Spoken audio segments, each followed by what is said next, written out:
عشان لو بتفكري تشتري الومنيوم لازم تعرفي ايه الحلو وايه الوحش. اولا الالومنيوم الوحش هي اسوأ حاجه انت ممكن تشتريها. طب نعرفه ازاي وايه مواصفاته؟ رقم واحد، الالومنيوم الكويس ما بيبقاش الومنيوم خام، يعني ما بيبقاش الومنيوم بيور، بيبقى عليه اضافات تانية زي الرصاص وزي الحديد وغيرهم. ونعرف ازاي الموضوع ده يا رؤوف؟ اولا ما بيبقاش لونه فضي نقي، يعني هنلاقي الحله لونها مزرق شويه وهي مش فضي قوي زي الحله البيور. وكمان هنلاقي الاحراف بتاعتها مايله للزرقان الجامد زي ما انتم شايفين كده.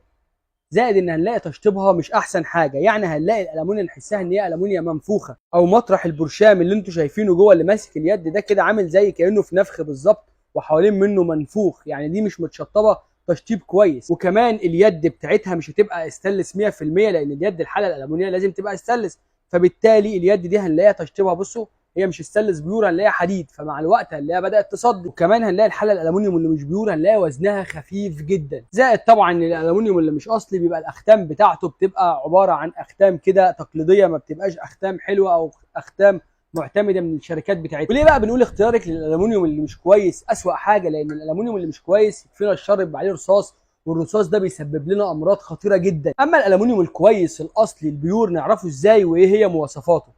اول حاجه الفض بتاعه بيبقى فضي ناصع قوي، ده لان هو معلوش اي شوائب، زائد ان هو بيبقى الومنيوم خام 100%. كمان الاختام بتاعته بتبقى اختام معتمده زي ما انتم شايفين كده بالظبط، الاختام ما فيهاش اي غلطات او فيها جزء عالي وجزء واطي. وكمان اليد بتاعته اللي ستانلس بتبقى ستانلس 100%، والبرشام الداخلي بتاعه من جوه بيبقى محكوم ومقفول قوي عشان ما يسببش اي رواسب على البرشام من الداخل، فبالتالي لما تتركن ممكن الحله تعمل بكتيريا او تسبب ريحه واحنا بنعمل اكل فيما بعد. زائد بقى ان اهم حاجه ان احنا هنلاقي الحله وزنها تقيل، وديت اهم حاجه نشتري بيها الالومنيوم. تعالوا بقى نعرف بعض افضل الشركات اللي موجوده في الالومنيوم في مصر. عندنا رقم واحد طبعا وهو الدهان الاصلي. الدهان الاصلي هو يعتبر من افضل الانواع اللي موجوده في مصر. تاني حاجه من الانواع الكويسه برضو عندنا نجم العرب. نجم العرب عامل الومنيا كويسه جدا، الومنيا بيور وتشطيبها فوق الممتاز. والومنيوم الشريف ما تقلش حاجه عنهم، يعني الشريف النهارده الاصلي عامل الومنيوم ما تقلش حاجه عن نجم العرب، برضو ما تقلش حاجه عن الدهان. والومنيوم عبور اكتوبر كويسه جدا.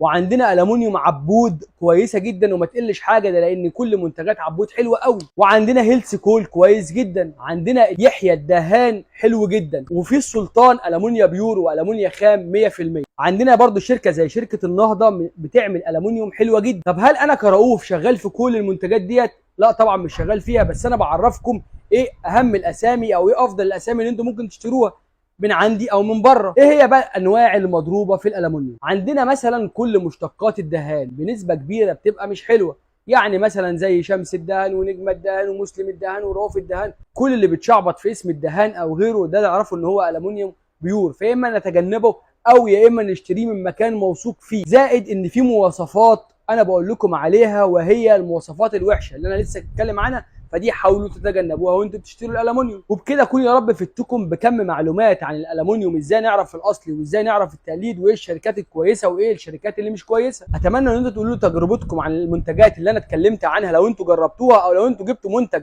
استخدمتوه وشايفين ان هو كويس جدا تقدروا تقولوا لنا في الكومنتات. يا رب اكون فدتكم. انا رؤوف يوسف، السلام عليكم.